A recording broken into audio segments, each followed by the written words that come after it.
Ήρθατε στο δεύτερο βίντεο tutorial του myubuntu.gr. Σήμερα θα κάνουμε μια ξενάγηση στο desktop του Ubuntu.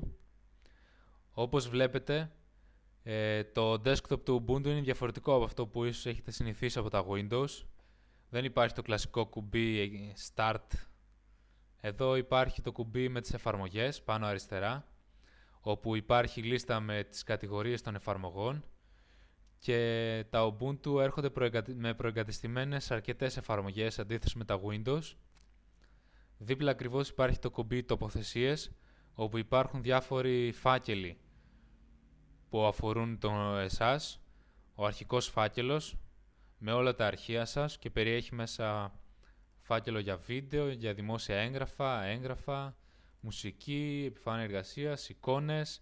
Και για όλα αυτά φυσικά υπάρχουν και οι συντομεύσεις εδώ πέρα στις τοποθεσίες. Ακριβώς από κάτω βρίσκεται ο υπολογιστής, το οποίο μόλις το ανοίξετε θα σας εμφανίσει τις συσκευές που έχετε πάνω στον υπολογιστή σας. Όπως βλέπετε εδώ εγώ έχω τη δισκέτα, το CD, δύο σκληρούς δίσκους, τον card reader μου εδώ πέρα και φυσικά τα αρχεία της εγκατάστασης στον κύριο σκληρό. Ακριβώς από κάτω υπάρχει ο δημιουργός CD-DVD, τον οποίο εγώ προσωπικά προτιμώ και δεν έχω εγκαταστήσει κάποιο άλλο έξτρα πρόγραμμα εγγραφής CD και DVD. Απλά κάνεις drag and drop τα αρχεία εδώ πέρα, πατάς εγγραφή στο δίσκο και η εγκατάσταση και η εγγραφή ξεκινάει. Μετά εδώ υπάρχουν συντομεύσεις για τους σκληρούς δίσκους, οποίοι έχουμε συντομεύσεις και στην επιφάνεια εργασίας. Το δίκτυό μου, το τοπικό δίκτυο, σύνδεση με εξυπηρετητή, μπορεί να συνδεθείτε με κάποιον σερβερ μέσω FTP. Και αυτό το προτιμώ εγώ σε σχέση με κάποιον άλλον FTP server.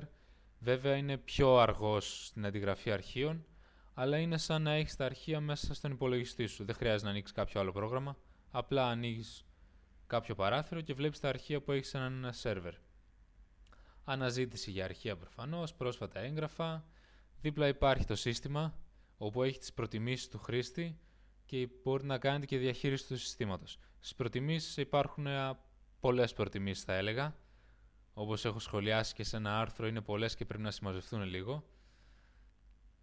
Μπορείτε να τις ψάξετε και να αλλάξετε όπως την εμφάνιση του Ubuntu, ρυθμίσεις για τα παράθυρα, το πληκτρολόγιο και πάρα πολλά άλλα. Στη διαχείριση συστήματος υπάρχουν επιλογές που αφορούν τη διαχείριση του υπολογιστή γενικότερα, όπως παραδείγματος χάρη χρήστες που μπορούν να συνδεθούν, το λογισμικό και από πού μπορείτε να το κατεβάζετε, οι εκτυπωτές, διαχείριση εκτυπωτών.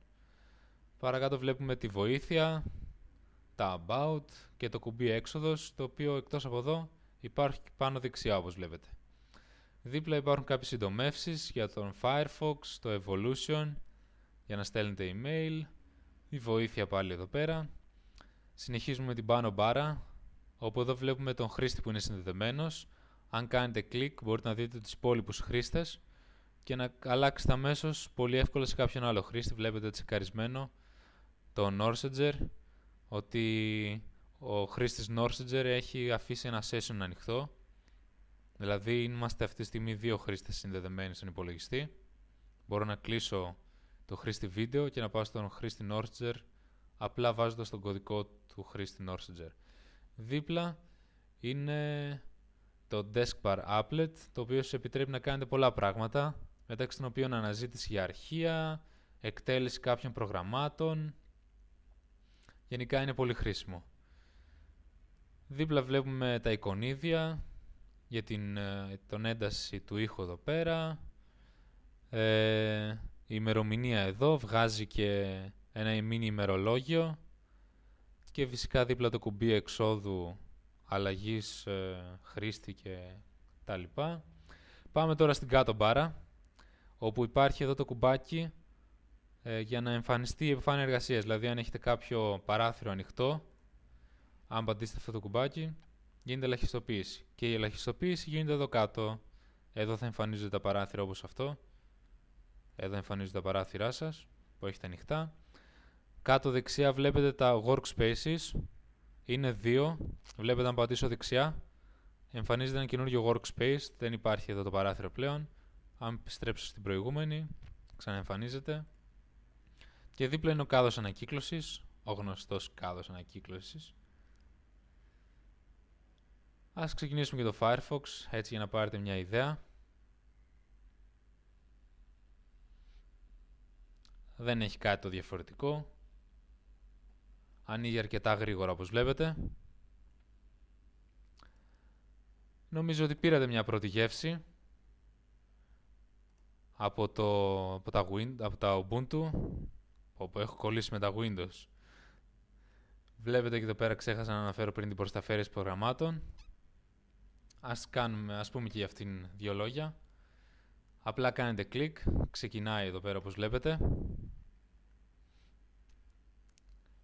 Και όλες οι εφαρμογές που πιθανόν να χρειάζεται είναι όλες μπροστά σας. Απλά κάνετε μια αναζήτηση για το τι θέλετε να εγκαταστήσετε. Τσεκάρετε μετά την εφαρμογή. Ένα apply και η εφαρμογή έχει εγκατασταθεί στον υπολογιστή σας. Δεν χρειάζεται ούτε να ψάχνετε στο ίντερνετ, θα βγει και καινούργια έκδοση, τα updates γίνονται αυτόματα, ούτε κάποιο πρόγραμμα άμα είναι καλό ή δεν είναι κακό. Βλέπετε εδώ τα αστεράκια χρήσης.